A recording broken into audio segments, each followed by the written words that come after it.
Hi, everybody, and welcome to our module on childhood psychiatric disorders. Let's start by talking about Rett syndrome. This is a neurodevelopmental disorder that only occurs in females, and it shares some similarities with autism.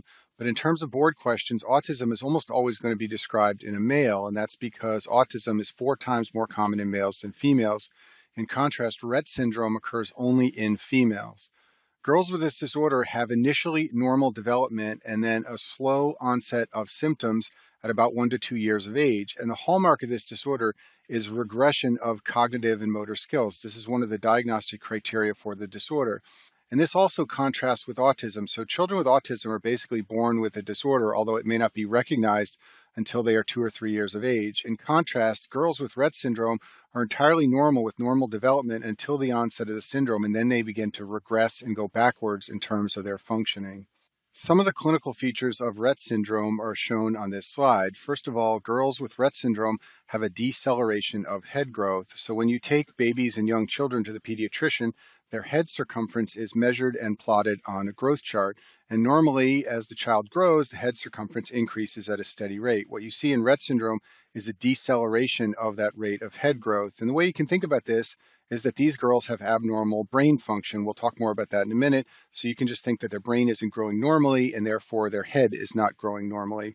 In addition, because of the brain dysfunction, there's a loss of skills. Remember, the hallmark is regression of skills that the girl once had. So there can be a loss of motor skills, intellectual skills, and speech ability. There can also be a loss of balance. This is called ataxia. So this will be in a child who was beginning to walk normally and now loses the ability to walk.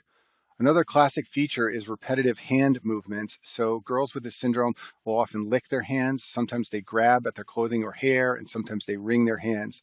And once again, children with autism can sometimes have repetitive movements, and this may make you think of autism. But remember, autism is almost always going to be described in a boy, and Rett syndrome only occurs in girls. This is an X-linked disorder. It's X-linked dominant, so that if you have one abnormal gene, that leads to disease. And for this reason, it's fatal in boys. I'll explain that in a minute. In 99% of cases, there is a sporadic gene mutation, so there won't be a family history of this disorder. And the gene that's been implicated is called the MECP2 gene. This is mutated in girls with Rett syndrome. This gene is found on the X chromosome, and there's significant expression in the brain, and that's why these girls develop motor and cognitive regression of skills. So in female babies born with the Rett syndrome gene mutation, they will have one normal copy of the MECP2 gene and one that is mutated or abnormal. Because of random X inactivation, some cells will express the normal gene, and the result is that the child will survive, but will have symptoms because some cells in her body express the abnormal gene. In males, they only have one X chromosome, so if a male inherits the gene mutation, they will have all abnormal MECP2 genes and all abnormal expression, and this is lethal. Boys with this gene mutation either die in utero or shortly after birth. Now let's talk about conduct disorder. Conduct disorder is a childhood behavioral disorder where children repeatedly violate the rights of others. And you can basically think of conduct disorder as the worst behavior you could imagine in a child. This is the kind of kid who gets in trouble with the law and ends up in juvenile detention. So children with conduct disorder display aggression to people and animals. One of the classic things for them to do is be caught torturing their pet, like their cat or their dog. They also destroy property. They also lie and steal. Once again, the type of things that get people in trouble with the law. And if this behavior persists into adulthood, which it does in some children with conduct disorder, they are then diagnosed with antisocial personality disorder, which is a similar condition that occurs in adults, and I talk about that in the video on personality disorders. Oppositional defiant disorder is also a disorder in which children behave badly, although it's not as severe as what is seen in conduct disorder.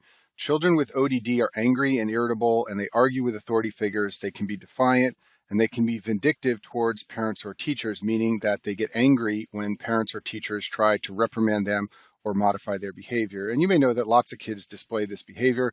Probably half the kids in my elementary school classes did things like this, and I did it myself. What defines oppositional defiant disorder is that kids do it to an extreme and in a persistent manner. Some of the diagnostic criteria for ODD are shown in this slide. First of all, the defiant behavior has to occur with at least one person who is not a sibling. If everyone who fought or argued with their brother or sister had this disorder, then we diagnose it in 95% of children. It has to cause problems at work, school, or home, and it can't be explained by substance use or some other psychiatric disorder like depression or bipolar. And then finally, it has to last at least 6 months. So many children go through phases where they develop bad behavior for a short period of time that resolves. That is not oppositional defiant disorder. This has to persist for at least 6 months. The treatment is behavioral therapy with a therapist, and in most children, this resolves as they grow up and mature. Disruptive mood dysregulation disorder, or DMDD, is a new childhood disorder that was added to the DSM-5 in 2013. This is controversial because it shares a lot of symptoms with oppositional defiant disorder, and some of the symptoms that are described, like irritability, are common even in normal children. And because it's a new disorder, there are relatively few established treatments. Some of the diagnostic criteria are shown on this slide. It's a childhood disorder, so it must occur before the age of 10. Children with this disorder are excessively irritable or angry. And then the hallmark of this disorder, and the way you will recognize it in a board question, is these children have frequent temper outbursts or temper tantrums where they lose their temper and thrash around angrily. These have to happen at least 3 times per week, and they have to occur in at least 2 settings, like the home or school. If they only occur in one setting, it may be a specific problem with that setting. And then finally, the behavior has to be out of proportion to the situation. So for example, the child will have a temper tantrum over something that happens at home that should not cause such a severe reaction. As I said before, this is a new diagnosis, so there aren't many established therapies. Some of the things that have been tried are behavioral therapy, antidepressants, stimulants, and antipsychotics, but nobody is really sure what works best for this disorder. So here's Dr. Ryan's slide for how to make a diagnosis when you're faced with a board question involving a child who is behaving badly. If the main problem is that the child is not paying attention in school and is hyperactive, then they're probably talking about ADHD. If the main issues are that the child argues with his parents or teachers and is defiant, then they are probably talking about oppositional defiant disorder. And remember, that behavior has to last for at least 6 months. If the predominant issue is temper tantrums, then they may be talking about DMDD. And finally, remember that conduct disorder is the worst behavior you can imagine in children. So these children are destroying property and displaying aggression towards other children and teachers and even animals. That is what defines conduct disorder. Separation anxiety disorder, as the name implies, is a childhood anxiety disorder where children have distress when they have to either leave home or separate from their parents. So children with this condition may refuse to leave home, or they may refuse to go to school. They also worry about losing major attachment figures, like they may worry that something will happen to their mom or dad if they are not close to them. And for this reason, they persistently refuse to go out. And you may be aware that lots of children refuse to go to school and have problems along these lines. What defines separation anxiety disorder is that the symptoms are excessive and that they don't go away with time. Another common feature of this disorder is children will report nightmares about separation from their parents, and they also will repeatedly complain of physical symptoms, things like headaches, upset stomach, nausea, and these generally occur whenever they have to separate or they're getting ready to separate from their parents. The treatment is with therapy. The goal is to teach children coping skills. This is sometimes done with cognitive behavioral therapy. It's also sometimes done with a special kind of therapy called parent-child interaction therapy, where the parent interacts with the child in a room and a therapist watches the parent behind a one-way mirror and gives the parent's advice through an earpiece in the parent's ear. Now let's talk about Tourette syndrome, which is a neurologic disorder that occurs in children. And the hallmark of Tourette syndrome is recurrent tics. Children with this disorder display sudden, quick, repetitive movements or speech, and these are called tics. We'll talk more about these in a minute. And the reason Tourette syndrome is often discussed in the context of psychiatry is because it very commonly co-occurs with other psychiatric disorders. And it's high yield to remember this. They often ask about this on board exams. In particular, about 60% of children with Tourette's also have attention deficit hyperactivity disorder, and about a third of children have OCD. And the way I've always remembered this is that children with Tourette's have such severe hyperactivity, or they are so compulsive, that in addition to the behavioral symptoms, they start to develop motor and speech tics. That's the way I've always remembered this. So as I said on the last slide, children with Tourette syndrome can develop either motor or speech tics. So the motor tics are sudden, quick movements. For example, some children will blink their eyes frequently or jerk their head or grimace. And if you ever meet a child with Tourette syndrome, you'll notice that they do these things over and over again. The speech tics are also called phonic tics. These are sudden, quick elements of speech, usually just a few words that the child will repeat over and over again. And even though it's rare, Tourette syndrome is somewhat famous for causing a feature called coprolalia This is when a child repetitively says a bad word or obscene language over and over again. This is seen in a minority of cases of Tourette syndrome. There's no diagnostic test for Tourette syndrome. It's diagnosed based on clinical criteria. To have this disorder, children have to have tics for at least 1 year. The tics have to begin before 18 years of age. This is a DSM-5 criteria.